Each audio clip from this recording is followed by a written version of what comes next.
जय हिंद दोस्तों, कैसे हैं आप सब। आज हम भारत के 12 ज्योतिर्लिंग में से एक तथा चारों धामों में से एक कहे जाने वाला मंदिर जो कि तमिलनाडु राज्य में स्थित रामनाथ जिले के अंतर्गत रामेश्वरम मंदिर की बात करने जा रहे हैं। दोस्तों, यदि आप रामेश्वरम जाने की योजना बना रहे हैं तो ये वीडियो आप लोगों के लिए काफी यूजफुल होने वाली है, क्योंकि आज की इस वीडियो पे मैं आपको बताने वाला हूं कि आपको रामनाथ स्वामी टेम्पल यानी कि रामेश्वरम मंदिर आपको कैसे एक्सप्लोर करना है, रामेश्वरम आपको कैसे पहुंचना पड़ेगा, रामेश्वरम में हमको कौन कौन से साइट्स एक्सप्लोर करने हैं, रामेश्वरम को कितने दिन की ट्रिप बनानी चाहिए और रामेश्वरम में कौन सा बेस्ट टाइम होता है विजिट करने के लिए। साथ ही साथ वीडियो के लास्ट में ये भी जानेंगे कि इस रामेश्वरम यात्रा को करने के लिए आपको एक व्यक्ति का कुल खर्चा कितना लग जाएगा। तो दोस्तों बने रहेगा मेरी वीडियो में, एक एक करके सारी बातों को मैं विस्तारपूर्वक वर्णन करूंगा, जिससे आपको इस रामेश्वरम यात्रा करने के लिए काफी सहूलियत मिले और आपका कुल खर्चा भी कम आए। तो बिना विलंब के चलिए आइए वीडियो को आरंभ करते हैं और सबसे पहली बात करते हैं कि हमको रामेश्वरम कैसे पहुंचना है।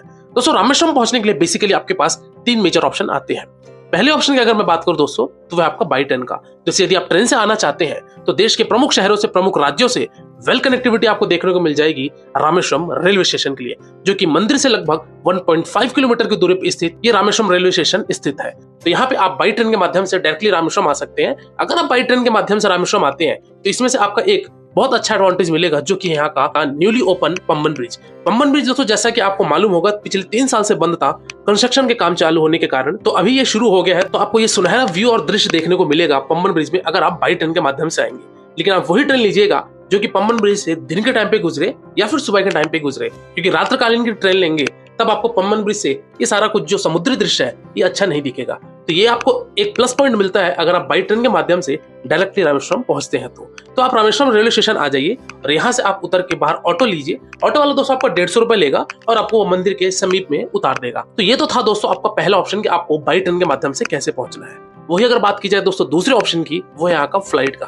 तो यदि आप फ्लाइट से आना चाहते हैं तो आपको जो नजदीकी एयरपोर्ट मिलेगा रामेश्वरम का, वो है दोस्तों यहाँ का मदुरई इंटरनेशनल एयरपोर्ट। तो आप मदुरई इंटरनेशनल एयरपोर्ट आ जाइए और यहाँ से आपको जो मंदिर की दूरी पड़ेगी या फिर रामेश्वरम की जो दूरी पड़ेगी वो लगभग आपकी 175 किलोमीटर की पड़ेगी। तो आप बाई रोड के माध्यम से ये डिस्टेंस तय करके 3 घंटे में हार्डली आप रामेश्वरम पहुंच सकते हैं। तो इस तरीके से आप अपना बाई फ्लाइट का भी विकल्प ले सकते हैं। वही बात की जाए तीसरे ऑप्शन की, जो कि यहाँ का पब्लिक ट्रांसपोर्ट या फिर इंटरस्टेट बस। तो यहाँ पे बसेस का भी बहुत सारा संचालन है। तो आप बस के माध्यम से यानी कि बाई रोड भी आप डायरेक्टली रामेश्वरम आ सकते हैं। चाहे कन्याकुमारी हो, चाहे आपका त्रिची हो, चाहे मदुरई हो, आपको वेल कनेक्टिविटी इंटरस्टेट बस आपको देखने को मिल जाएगी। चलिए दोस्तों बात करते हैं कि हम रामेश्वरम पहुंच चुके हैं, अब हमको रामेश्वरम में कहाँ अपना स्टे बनाना चाहिए। दोस्तों, रामेश्वरम में स्टे बनाने के लिए बेसिकली आपके पास ढेर सारे यहाँ पे होटल्स ऑप्शन अवेलेबल है।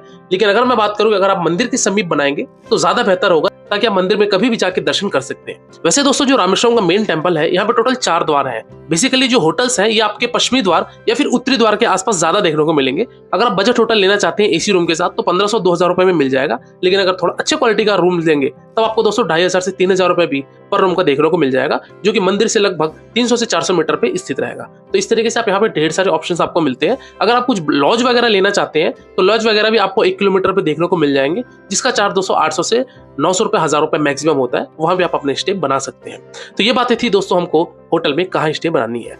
चलिए बात करते हैं सबसे प्रमुख चीजों की, जो कि हम यहाँ दर्शन करने आए हैं। तो यहाँ पे दर्शन करने की प्रणाली जानने से पहले ये भी जान लेते हैं कि यहाँ पे दर्शन करने से पहले हमको और कौन कौन से कार्य करने हैं।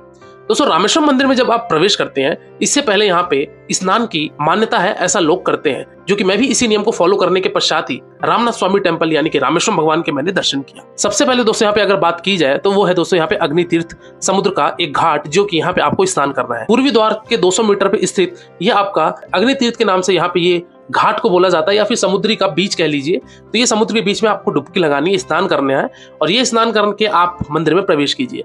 मंदिर में आप डायरेक्टली प्रवेश करने के साथ आपको यहाँ पे 22 कुंड देखने को मिलेंगे, जो कि रामेश्वरम में काफी प्राचीन ये कुंड है और काफी प्रसिद्ध कुंड है। 22 कुंड में यहाँ पे दोस्तों आपको जल डाला जाता है। लेकिन इस 22 कुंड में स्नान करने के लिए आप यहाँ पे सबसे पहले यहाँ पे 25 रुपए की टोकन कटाएंगे, जो कि लाइन में लग के आपको कटाना पड़ेगा। तो यहाँ पे आप 25 रुपए की पर्ची कटा लीजिए और पर्ची कटाने के पश्चात आप वहां पे सीरियल नंबर लिखा हुआ है 1 2 3 4 5 6 7 ऐसे करके आप आगे बढ़ते जाइए और वहां पे बाल्टी और रस्सी लेते हुए वहां के एम्प्लॉय खड़े होते हैं, जो कि कुंड से बाल्टी से पानी निकाल के आप सब लोगों के ऊपर वो छीटेंगे। अगर आपको एक बूंद भी पड़ गया या फिर पानी के कुछ छींटे भी पड़ गए तो भी आप वो स्नान माना जाएगा। तो इस तरीके से आप अपना धीरे धीरे बढ़ते जाइए और सभी कुंडों में आप स्नान करते जाइए। इस तरीके से 22 कुंड में स्नान कीजिए। इसके पश्चात यहाँ पे कपड़े बदलने के भी यहाँ पे ऑप्शन है, तो आप यहाँ कपड़े बदलिए। कपड़े बदलने के पश्चात आप मंदिर में प्रवेश कीजिए अब हमारे दर्शन करने के लिए। दोस्तों मैं मंदिर के अंदर का आपको ज्यादा दृश्य तो नहीं दिखा पाऊंगा, लेकिन अगर आप मंदिर में दर्शन कर रहे हैं तो आप ये मान के चलिए कि आपको दोस्तों 1 घंटे तो अवश्य समय लगेगा, क्योंकि लाइन यहाँ पे ज्यादा काफी लंबी हो जाती है, जिसकी वजह से आपको 1 घंटा डेफिनेटली लगेगा। तो हर हर महादेव कहते हुए, ओम नमः शिवाय कहते हुए और जय श्री राम कहते हुए मंदिर में प्रवेश कीजिए, लाइन में लगिए और आप रामनाथ स्वामी जी टेम्पल जी के दर्शन कर सकते हैं। गर्भगृह में छू के दर्शन तो नहीं होता, वो छू के दर्शन करने के लिए दोस्तों आपको केवल अभिषेक ही कराना पड़ेगा, जो कि यहाँ पे दोस्तों आपको 4000 रुपए की पर्ची कटानी पड़ती है, तभी आप वहां पे छू के दर्शन करेंगे। एक चीज आपको और मैं बताना चाहूंगा कि अगर आप मॉर्निंग में लगते हैं, यानी कि सुबह 5 बजे से 6 बजे के पहले अगर लाइन में लगते हैं, तो 5 से 6 दोस्तों यहाँ पे रामेश्वर मंदिर के गर्भगृह में होता है एक मणि दर्शन, जिसको मणि मूर्ति दर्शन के नाम से जाना जाता है। यहाँ पे दोस्तों 50 रुपए की आपकी एंट्री टिकट होती है और 5 बजे से 6 बजे तक मणि दर्शन होते हैं। तो 5 से 6 बजे के बीच में अगर आप लाइन में लगेंगे तो ज्यादा बेहतर होगा, आप मणि दर्शन भी कर लेंगे और इसके पश्चात आप आकर ब्रेकफास्ट करके एक बार और लाइन में लग जाइए, तब आप जाके डायरेक्टली भोलेनाथ के ज्योतिर्लिंग के दर्शन भी कर लेंगे। इस तरीके से यहाँ पे दोस्तों ये दर्शन की प्रणाली है। नहाने की क्या प्रोसीजर, ये सारी चीजें मैंने आपको बता दी। चलिए दोस्तों बात करते हैं कि यहाँ पे हमको अब खाने पीने की क्या बंदोबस्त है। तो दोस्तों रामेश्वरम में यहाँ पे खाने पीने की आपको कोई भी यहाँ पे प्रॉब्लम नहीं है। रामेश्वरम में आपको ढेर सारे यहाँ पे वेज होटल्स देखने को मिल जाएंगे, तो यहाँ पे आप अपना कोई भी ऑप्शन विकल्प ले सकते हैं। साउथ इंडियन फूड यहाँ पे सबसे ज्यादा फेमस है, तो ब्रेकफास्ट हो, लंच हो, डिनर हो, यहाँ पे साउथ इंडियन फूड ज्यादा देखने को मिलेगा। तो ये तो था ऑप्शन दोस्तों अगर आप प्राइवेट होटल्स में खाते हैं। अगर मैं बात करूं कि अगर आप मंदिर के अंदर अन्न प्रसादम में खाते हैं तो वहां भी आपको निःशुल्क भोजन मिलेगा।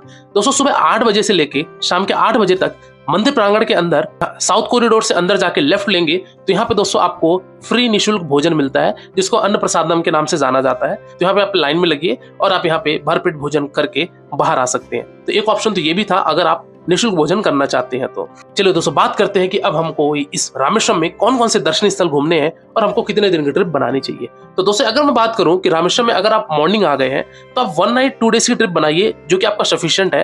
पहले दिन आके आप दोस्तों स्नान वगैरह कीजिए और उसका दर्शन कीजिए। दर्शन करने के पश्चात शाम को आसपास के लोकल घूम लीजिए और इसके पश्चात अगर आप धनुषकोडी जाते हैं तो वहां भी आपको जाने से 3 घंटे 4 घंटे में आपका आराम से साइट सीइंग हो जाएगा। तो उस रात अगर आपकी ट्रेन है तो आप वापसी ले सकते हैं, अदरवाइज 1 नाइट स्टे करके अगले दिन फिर सुबह उठ के मणि दर्शन करके आप अपने अपने प्रस्थान ले सकते हैं। अल्टीमेटली अगर आप 1 नाइट 2 डेज की ट्रिप बनाएंगे तो ज्यादा बेहतर होगा, क्योंकि रामेश्वरम में आपका इतना ही साइट सीइंग है घूमने के लिए, जो कि आपका 2 दिन में पर्याप्त अच्छी तरीके से सारे साइट सीइंग हो जाएंगे। लेकिन एक चीज का ध्यान रखिएगा कि अगर आप सावन में आ रहे हैं या फिर महाशिवरात्रि के पर्व पे या फिर किसी दशहरा वाले पर्व पे आ रहे हैं या न्यू ईयर वाले पर्व पे आ रहे हैं, तब यहाँ पे भीड़ बहुत ज्यादा होती है। उस समय पे यहाँ पे दर्शन में आपको कम से कम 3 से 4 घंटा 5 घंटे तक भी आपको लाइन में लगते हैं। तो उस समय पे आप जरूर 2 से 3 दिन अपना लेके आइएगा, क्योंकि अगर आपका दर्शन किसी कारणवश ना हो पाए तो आप वहां दर्शन कर सके। चलिए दोस्तों बात करते हैं कि अब हमको रामेश्वरम में कौन कौन से साइट सीइंग को एक्सप्लोर करना है।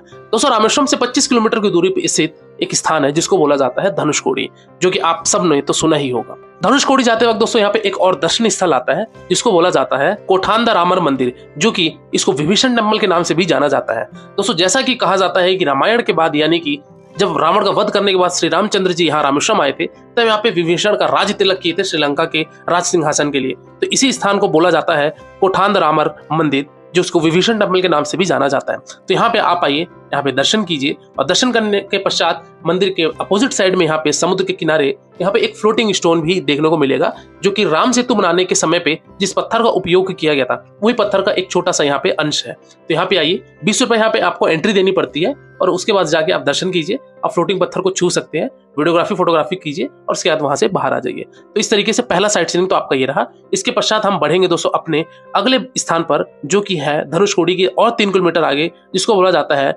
लास्ट इंडियन बॉर्डर, जहाँ पे 2 सी का यहाँ पे संगम होता है, या ये कह लीजिए 2 समुद्रों का यहाँ पे संगम होता है।